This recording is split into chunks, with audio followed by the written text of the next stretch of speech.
खबर छत्तीसा में आगू बढ़बो बात करबो बिलासपुर जिला के। बिलासपुर लोकसभा के सांसद अरुण साव रतनपुर स्थित मां महामाया के दरबार में माथा टेक के अपन जन्मदिन मनाइस। रतनपुर स्थित मां महामाया मंदिर परिसर में उपस्थित लोगन ले अपन खुशी ला साझा करिस। बिलासपुर लोकसभा के सांसद अरुण साव अपन जन्मदिन के शुभ अवसर में मां महामाया मंदिर में पहुंच के माता रानी ले आशीर्वाद लिहिन। भाजपा कार्यकर्ता मन के द्वारा बधाई देहे जाए के बाद संविधान दिवस और सांसद अरुण साव के जन्मदिन के अवसर में भारतीय जनता पार्टी के महामंत्री रोहिणी वैसवाड़े के द्वारा आयोजित कार्यक्रम में वरिष्ठ पत्रकार मन के सम्मान करे गई।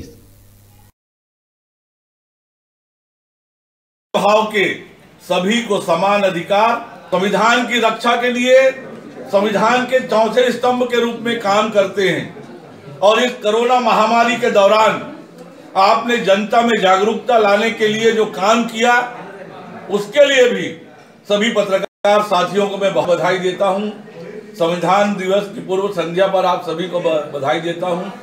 मेरे जन्म दिवस का कार्यक्रम भी आपने किया, इसके लिए सभी पत्रकार साथियों का मैं आभार व्यक्त करता हूं। बहुत बहुत धन्यवाद। जो काम किया उसके लिए भी सभी पत्रकार साथियों को मैं बहुत बधाई देता हूं।